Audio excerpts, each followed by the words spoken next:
The story begins with Ben walking along a small tide pool when he suddenly spots a dead hammerhead shark lying there. He's shocked because somehow someone has drained the entire ocean and their yacht is now stranded high up on a mountain of rock. That's when Julia notices that the same man from earlier is getting close to them again. The whole family takes off running, but they slip and tumble down a sand dune. At the bottom, they find piles of toxic waste. The family moves through it carefully, and for a moment, it feels like they've finally shaken that man off. As they keep walking, massive dead sea animals start appearing everywhere, along with mountains of plastic that had been sitting on the ocean floor.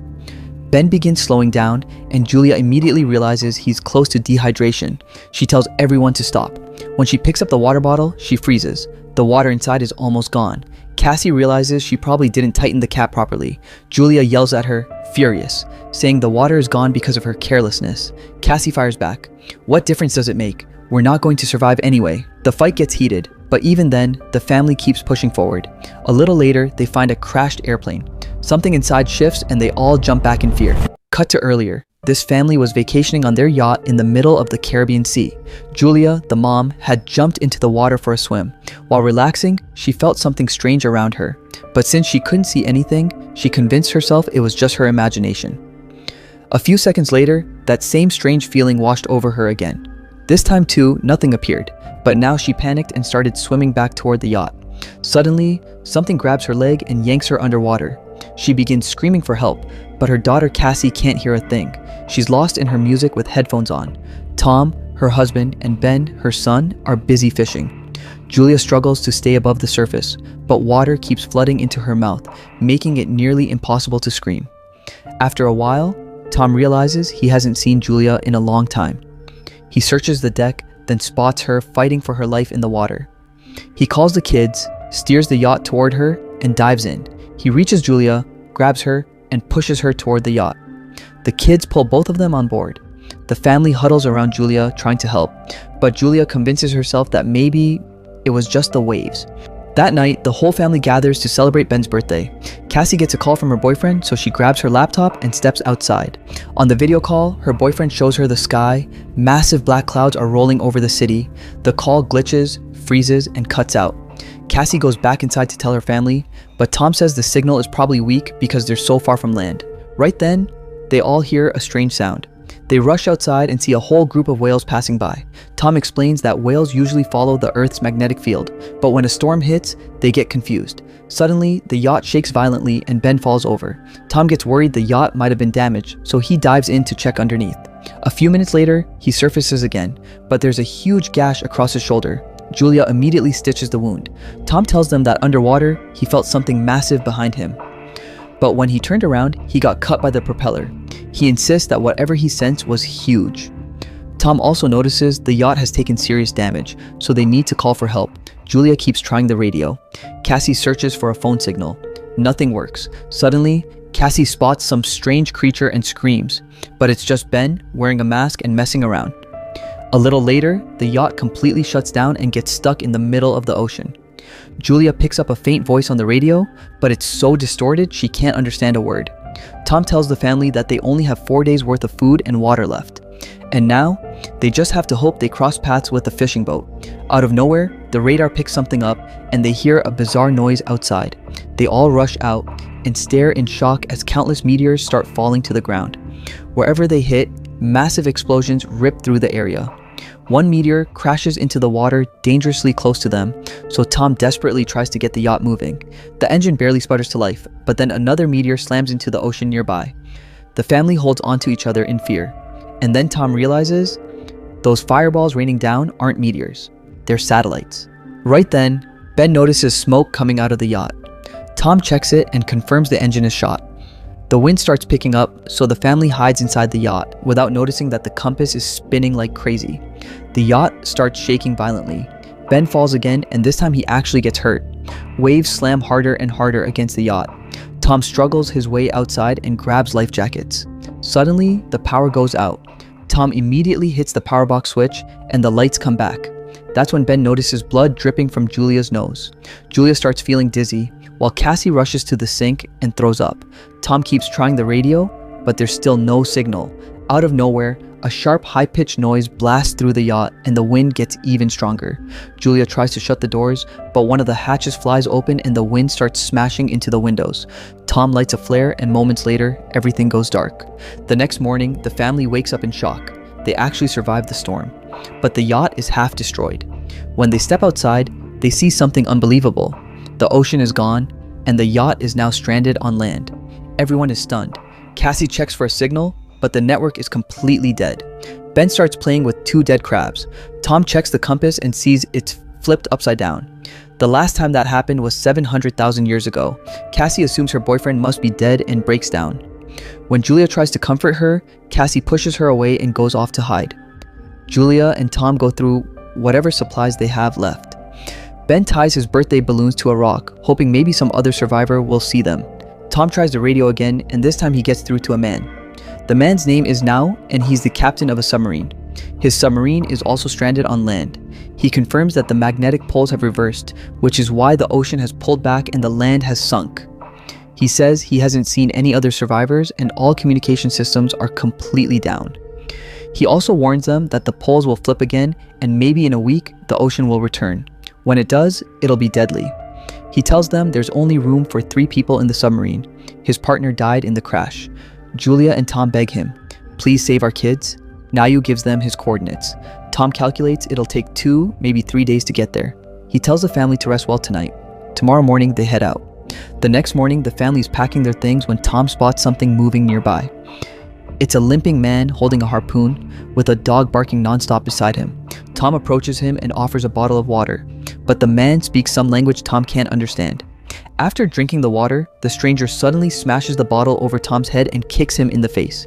Julia tries to run in fear, but it's too late. The man has already driven the harpoon straight into Tom's stomach. Tom writhes for a moment, and then the man slashes his throat. The stranger runs after Julia and throws the harpoon at her, hitting her shoulder. Fighting through the pain, Julia rushes into the yacht and tells the kids to hide. She locks the door. Cassie and Ben crawl under the sofa.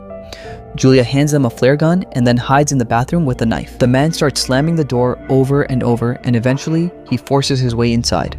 First, he grabs some food, then begins searching around the yacht. After that, he heads toward the bathroom. But Julia, thinking fast, slips out through a small opening. The man assumes Julia has escaped, but as she quietly tries to get away, his dog spots her and starts barking.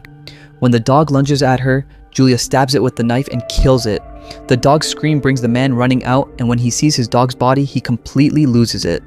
Meanwhile, Julia moves toward the other side of the yacht, trying to climb in. She climbs up and starts entering through a broken window, but the man gets there first. He grabs her and lands a heavy punch, knocking her down. Julia tries to pull herself up by grabbing the furniture, but the man kicks her away. Then he steps on her wrist to make her drop the knife, grabs her hair, slams her face into the floor, and throws her onto the sofa before choking her. The kids witness all of this. Cassie jumps out, fires the flare gun, and the flare hits the man directly. He bursts into flames and the fire spreads across the yacht. The kids run immediately. Julia gets back up, kicks the man away, grabs the map and the bag, and runs. Ben and Cassie run to their father's body and break down crying. Julia kneels with them, and the 3 of them say their final goodbye to Tom through tears. But then that terrifying man, still burning, stumbles out of the yacht, and the family runs again. Moments later, the yacht explodes in a massive blast. After walking for a while, they stop near a small waterfall to rest. Cassie wonders if the crazy man found them because of the balloons. Hearing that, Ben blames himself, but Julia comforts him, telling him it wasn't his fault. She urges everyone to keep moving, because that man is still out there. And this is the same scene from the beginning. Ben stopping near a small pond, shocked to see a dead hammerhead shark. That's when Julia notices the man closing in again. The whole family starts running and tumbles down a sand dune. After a while, they come across a crashed plane. Something inside shifts and moves, and they all freeze in fear. But it's only a few birds.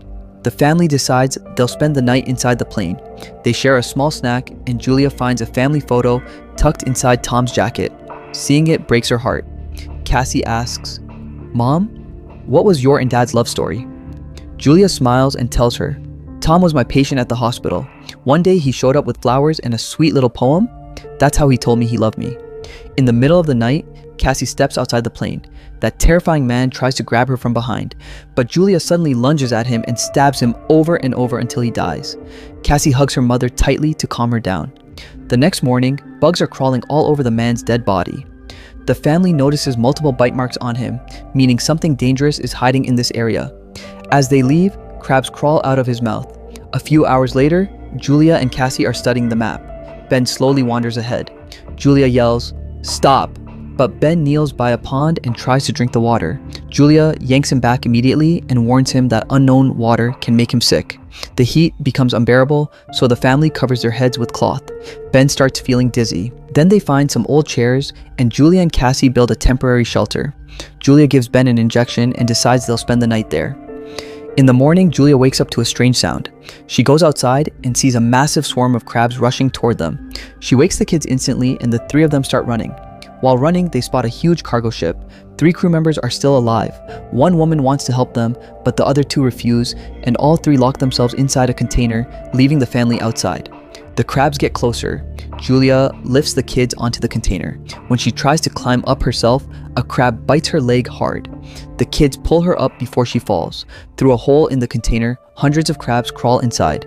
The crew members start shooting, but the crabs overpower them and kill the 2 men instantly.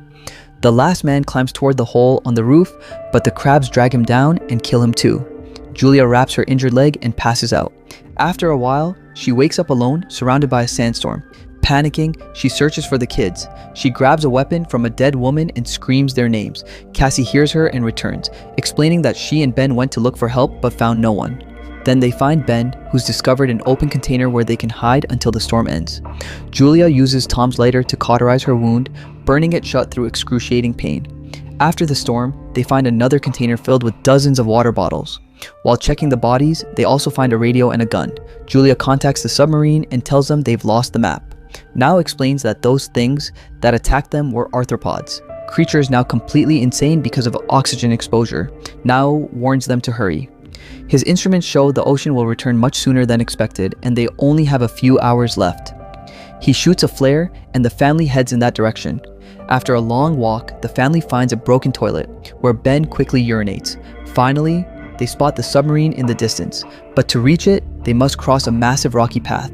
As soon as they enter that path, the walls begin to shake and rocks start collapsing, triggering a terrifying rock slide. Julia instantly shoves her kids to the side and pulls back herself so she doesn't get crushed. Now a wall of rock stands between them. Julia tells her kids to move on without her, but Cassie refuses and insists that her mom should try to climb up. After a lot of arguing and shouting, Julia promises she'll find them later. Helpless, Cassie drags her brother forward. The kids climb the rocky path and run toward the submarine, but when they reach it, they find Now lying outside, covered in blood. He explains that it's over for him now, and the kids can take the submarine knowing there will be one extra seat. Cassie runs back to find her mom.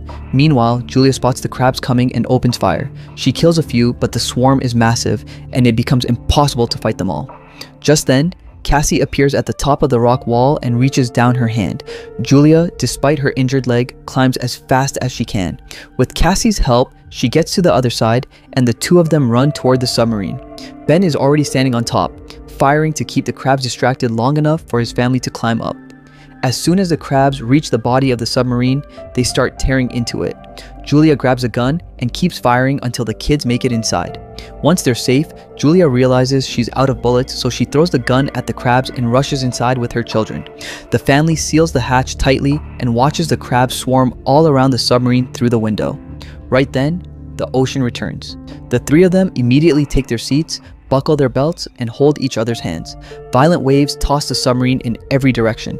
Julia starts seeing visions of their entire journey flash before her eyes, and Cassie throws up. Soon, that high-pitched noise comes back, and the whole family passes out. After a while, Julia and the kids regain consciousness and are relieved to find themselves alive. They unlock the hatch and step outside, only to see the submarine lying in the middle of a destroyed city, carried there by the waves. It means there's still hope for survival and a new beginning. And that's where the film ends. Don't forget to subscribe to The Chilling Hour and hit that bell icon so you never miss videos like this. Thanks for watching.